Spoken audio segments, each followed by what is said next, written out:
Yuk, kembali lagi bersama gue Ragnar. Gimana kabar kalian nih? Ya, sebelumnya gue terima kasih banget sama saran-saran dari kalian di video gue yang kemarin ya. Dan pastinya nanti kedepannya gue bakal ada bahas-bahas musisi-musisi Jepang dan sejarah-sejarah Jepang. Dan juga vlog jalan-jalan ya kalau sempet. Tapi ya karena di Jepang sendiri juga, khususnya Osaka ini lagi kode merah ya karena corona ya belakangan ini ya. Jadi ya nggak bisa keluar-keluar, apalagi ke tempat-tempat wisata yang ramai di sini ya. Jadi mudah-mudahan ya pandemi corona ini cepat selesai dan aktivitas bisa kembali seperti semula lagi ya. Dan juga stay safe juga buat kalian semua ya. Oke. Nah, ngomong-ngomong, kalau kemarin nih gue bingung mau bahas musisi atau sejarah Jepang ya. Tapi di video kali ini gue bakal bahas keduanya barengan. Cocok banget lah karena di video gue kali ini gue mau bahas tentang salah satu member Wagaki Band, musisi sekaligus pemain alat musik tradisional Jepang yang kental akan sejarahnya. Jadi nilai musisinya ada, nilai sejarahnya juga dapet. Nah, dan ngomong-ngomong, beliau ini adalah salah satu orang yang terpenting dalam Wagaki Band ya. Karena kalau nggak ada dia, Wagaki Band ini nggak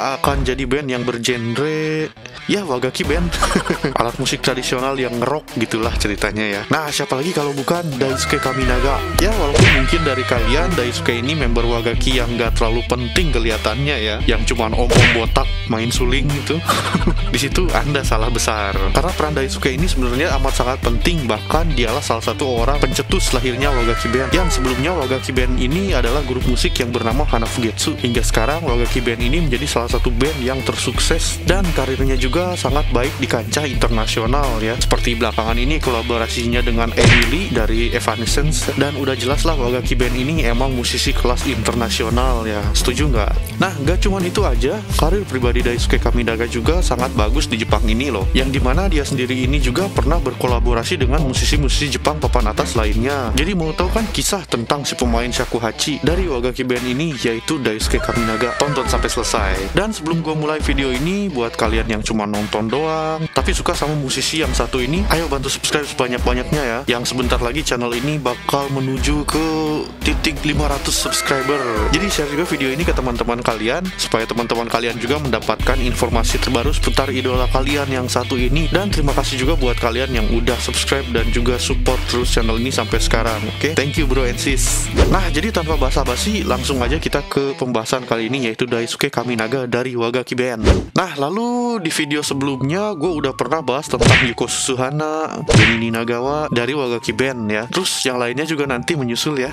Satu-satu dulu ya. Buat yang request tentang member Wagaki Band yang lainnya, mohon bersabar ya. Kita bahas satu persatu supaya kisahnya ini nanti ceritanya bisa nyambung dan lebih jelas pokoknya. Dan di video kali ini gue bakal bahas Daisuke Kaminaga ya, sang pemain suling bambu khas Jepang yang disebut shakuhachi. Pasti banyak yang masih awam dari kalian tentang alat musik shakuhachi ini ya. Jadi sebelum gue lanjut pembahasan tentang Daisuke sendiri, gue mau jelasin sedikit pembahasan tentang alat musik yang dimainkan oleh Daisuke Kaminaga ini, yaitu shakuhachi. Jadi biar ada poin sejarahnya ya guys. Terus buat kalian yang mau skip langsung ke pokok pembahasan tentang Daisuke Kaminaga, bisa langsung aja skip ke menit yang ini ya.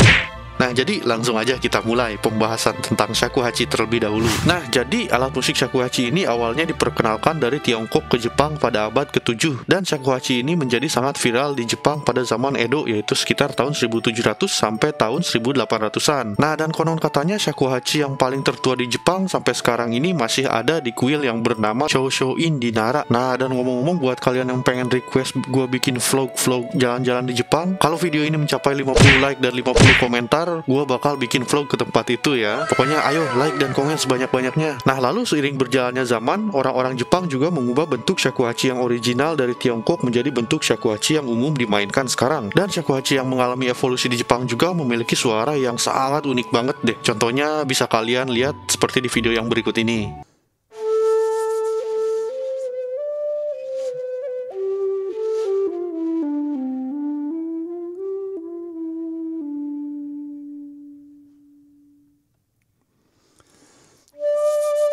Nah, keren kan suaranya? Gak kalah unik dari suling-suling lainnya di negara-negara lain ya. Nah, lalu selanjutnya mengenai bahannya, shakuhachi ini terbuat dari ujung bambu berjenis madake, dan panjang standar dari shakuhachi ini sekitar 50 cm. Di dalam sejarah, suling bambu yang bisa dibilang cukup besar ini pada umumnya biasa digunakan oleh para biksu di Jepang untuk latihan suizen atau meditasi pernapasan. Tidak seperti akan halnya suling-suling bambu yang biasa kita temui pada umumnya di Indonesia, yang contohnya sering dipakai di acara dangdutan gitu, yang terlihat pendek dan tipis. Suling bambu khas Jepang ini atau shakuhachi memiliki ukuran yang lebih gede. Karena kalau gede itu lebih puas untuk dimainkan. Nah, dikarenakan dengan bentuk yang lebih gede ini, seorang pemain shakuhachi profesional dapat menghasilkan hampir semua nada yang mereka inginkan dari instrumen itu tersebut. Dan katanya shakuhachi ini bisa memainkan banyak lagu seperti musik zen, musik ensemble dengan koto, biwa, dan shamisen, musik folk, bahkan jazz. Dan yang lebih kerennya lagi, Daisuke Kaminaga ini memadukan shakuhachi ke dalam musik rock di Wagaki Band yang hasilnya enak banget deh buat didengar ya. Ya, jadi mungkin segitu aja penjelasan dasar tentang shakuhachi yang bisa gue jelasin pada kalian ya. Semoga bisa bermanfaat buat kalian yang kepo banget sama suling bambu tradisional Jepang yang satu ini ya. Lalu ini nih saat-saat yang paling ditunggu oleh kalian, yaitu pembahasan tentang Daisuke Kaminaga ya. Nah, jadi Daisuke Kaminaga ini lahir di Fukushima, Iwaki pada tanggal 17 Agustus 1985. Wah kayak hari kemerdekaan Indonesia nih, cuman dia tahun 85 ya. Nah, lalu Daisuke ini mulai memainkan shakuhachi pada usia 18 tahun. Dan singkat cerita, kemudian Daisuke ini dianugerahi lisensi Master Shakuhachi bergaya Tozan, yang gelar tersebut ini biasa dipanggil Yozan. Nah, jadi entah di usia berapa Daisuke ini mendapatkan gelar Yozan atau Master Shakuhachi beraliran Tozan. Tozan itu apa, Bang? Nah, jadi sedikit penjelasan ya. Tozan itu adalah salah satu genre atau teknik permainan shakuhachi ya, yang dimana teknik tersebut itu terbagi menjadi dua bagian, yaitu Kinkoryu dan Tozan Ryu. Nah, terus buat ngebedain genre ini sangat mudah banget ya, yang dimana kalau aliran Kinkoryu ini merupakan teknik permainan shakuhachi yang kuno yang biasa dimainkan oleh para biksu untuk pelatihan nafas, dan uniknya di setiap daerah masing-masing ini memiliki musik yang berbeda-beda. Dan aliran Tozan Ryu yang dimainkan oleh Daisuke ini adalah teknik permainan shakuhachi yang lebih modern, dan banyak yang bilang kalau aliran ini adalah aliran yang lebih sulit karena aliran Tozan Ryu ini lebih universal. Jadi untuk perbedaan utama antara kedua gaya tersebut dapat dilihat daripada corong shakuhachi ini. Jadi simpel ya, kalau Kinkoryu ini lebih kuno dan aliran Tozan Ryu ini yang dimainkan Daisuke lebih modern. Dan Tozan Ryu ini terkenalnya bisa dibilang sangat sulit banget ya katanya. Nah, lalu banyak yang bilang juga shakuhachi ini adalah salah satu alat musik tradisional yang paling sulit untuk dimainkan di Jepang setelah shamisen yang dimainkan Benny di video gua sebelumnya. Nah, karena permainan shakuhachi ini harus memiliki kemampuan pernafasan yang sangat tinggi. Makanya pada zaman dulu para biksu ini mainin shakuhachi buat latihan meditasi pernafasan ya. Cocok deh buat kalian yang punya penyakit asma ya. Nah, jadi bisa dilihat lah ya, dari bentuknya aja suling bambu ini udah gede banget gitu. Ngomong-ngomong, gua aja dulu pernah iseng-iseng mainin suling karawitan Sunda gitu, tahu nggak kalian? Itu aja gua udah ngap ya, apalagi gua suruh mainin shakuhachi yang gede kayak gini, aduh bisa-bisa bengek gua. Tapi hebat sih ya Daisuke Kaminaga ini tahu gimana cara mainin shakuhachi ya. Sampai bisa bikin suara-suara yang enak banget di lagu-lagu Wagaki Band ya. Contohnya kayak di lagu Gekkabejin dan Okinotayu ya judulnya itu ya. Permainan shakuhachi-nya Daisuke indah banget di lagu tersebut ya. Tahu nggak kalian lagu-lagu itu? Coba deh kalian abis ini bisa cek di YouTube lagunya. Nah, lalu kita lanjut ke cerita Daisuke ya. Nah, jadi setelah mendapat gelar Yozan atau Master aliran Tozan, Daisuke langsung mendapatkan peluang yang sangat luas banget di kancah dunia permusikan alat musik tradisional Jepang ya. Daisuke juga tampil di atas panggung bergengsi dunia di acara yang sangat berkelas juga ya. Termasuk salah satunya adalah konversi musik terbesar di dunia. Dan bukan cuma itu aja ya, Daisuke juga sering berkolaborasi dengan musisi-musisi terkenal legendaris Jepang seperti Demon Kogure. Kayak ini nih videonya nih.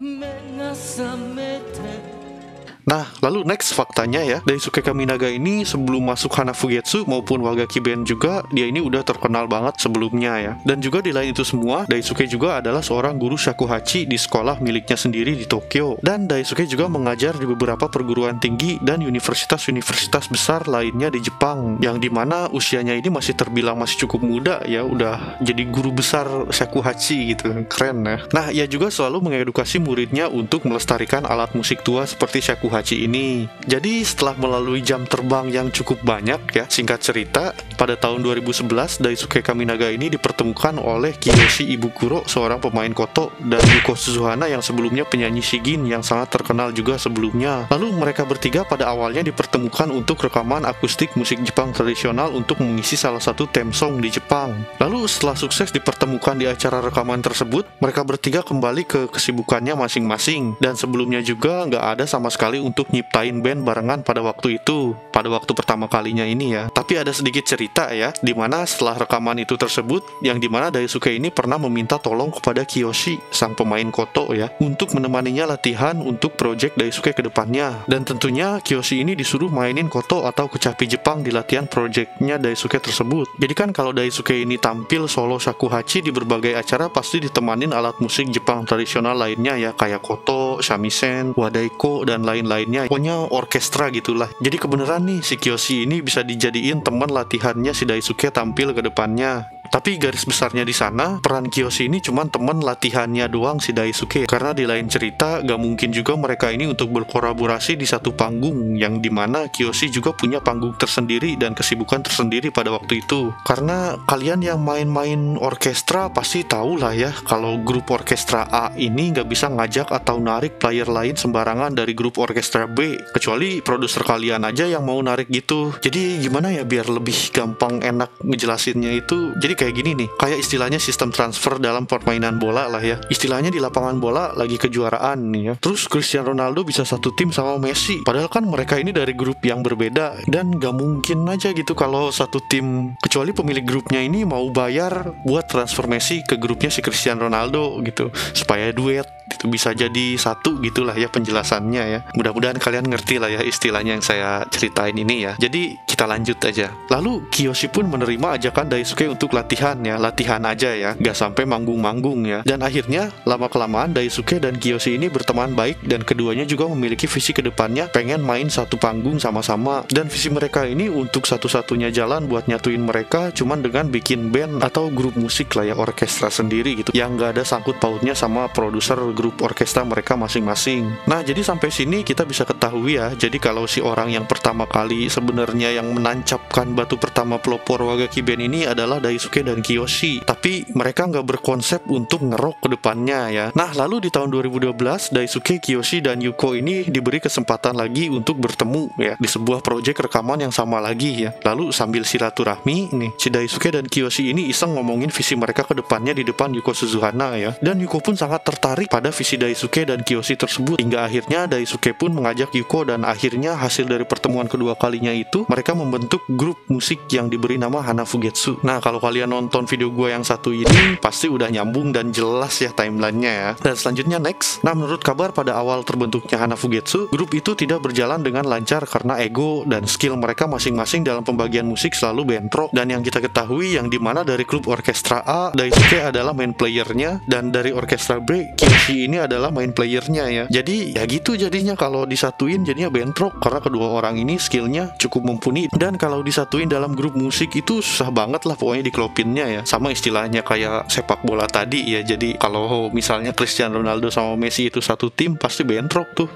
Gak ada lah kerjasamanya lah ya, saling ego bawa bola masing-masing gitu. Nah, tapi ngomong-ngomong, di sana peran Yuko Suzuhana sangat penting, yang dimana pengetahuan tentang musik dari Yuko sangat membantu sekali untuk menyatukan part Daisuke dan Kiyoshi dalam grup musiknya yaitu Hanafugetsu. Nah, jadi karena peran Yuko Suzuhana ini dalam membentuk kembali konsep grup musik Hanafugetsu, Daisuke dan Kiyoshi menobatkan posisi leader untuk Yuko Suzuhana, dan setelah itu lahirlah grup musik Hanafugetsu yang lebih mateng ya. Jadi belum sampai ke Wagaki Band nih. Nah, lalu singkat cerita, masih di tahun yang sama Hanafugetsu mengawali karirnya di YouTube. Mereka juga menciptakan beberapa lagu dan mengcover lagu-lagu tradisional Jepang hingga sudah ditonton oleh ratusan ribu penonton di kanal milik mereka. Dan tidak lama kemudian, trio ini berpartisipasi dalam suatu acara yang diselenggarakan oleh salah satu penyedia layanan berbagi video terbesar di Jepang yang bernama Nico Nico pada bulan Agustus 2012. Di sana juga banyak para musisi-musisi yang berkarya lewat media seperti YouTube dan lain-lainnya. Dan di acara tersebut juga mereka bertemu dengan Machiya, Asa, dan Wasabi yang kedepannya ini bakal mengisi posisi band Wagaki nanti. Dan untuk lebih komplitnya, Daisuke juga mengajak seorang player wadaiko atau beduk Jepang yaitu Kurona, yang dimana dimana Kurona juga sangat terampil dalam memainkan wadaiko, dan Kurona juga salah satu pemain orkestra alat tradisional Jepang yang pernah bergabung ke grup orkestranya Daisuke dan Kiyoshi. Nah, dan yang terakhirnya lagi adalah bergabungnya Benny Ninagawa.